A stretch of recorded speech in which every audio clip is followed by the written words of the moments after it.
ঘরটা তো খুব সুন্দর করে সাজিয়ে রেখেছে। কেমন আছো? ভালো। চা খাবে? না, আমার অফিসের তাড়া আছে। তোমাকে এখানে এনে এভাবে সিগনেচার নিতে চাইনি। কোথায় সিগনেচার করতে হবে? আমি চা করে নিয়ে আসছি। কতটা ভালো ছিলাম আমরা। এই নাও, তোমার চিনি কম চা। তোমার আমার পছন্দ মনে আছে? আমার সব মনে আছে। কতটা ভালোবাসা এনে বানিয়েছিলাম আমাদের এই ঘর। আমাকে ছেড়ে যেও না, আমি খুব একা হয়ে যাব।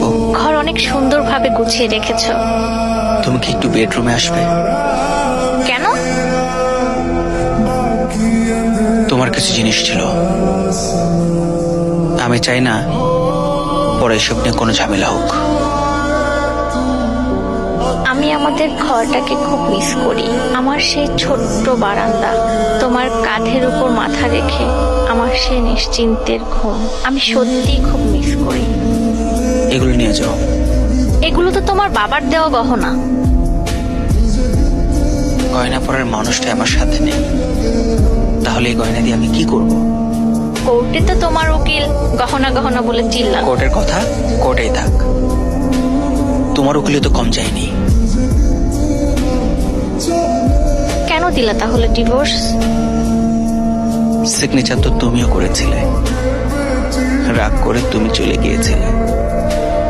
রাগ ভাঙাতে তো তুমিও আসতে পারতে, দোষ তো তোমারও ছিল। তুমি রান্না করেছো?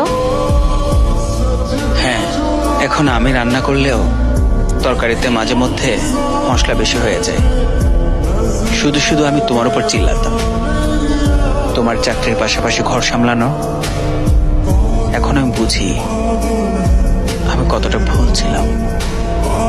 তুমি কি খেয়াল করেছো আমি শাড়ি পরে এসেছি? আজও তোমাকে শাড়িতে পৃথিবীর সবচেয়ে সুন্দরী নারী লাগে। ঠিক আছে? ঠিক আছে। আমি অনেক চেষ্টা করছি তোমার থেকে বের হয়ে আসতে, পারছি না। তুমি সব সময় বলতে আমি সবার সাথে রেগে কথা বলি, জানো? এখন আমি সবার সাথে হাসি মুখে কথা বলি, শুধু তোমাকেই খুশি রাখতে পারলাম না। কোথায় সিগনেচার করতে হবে?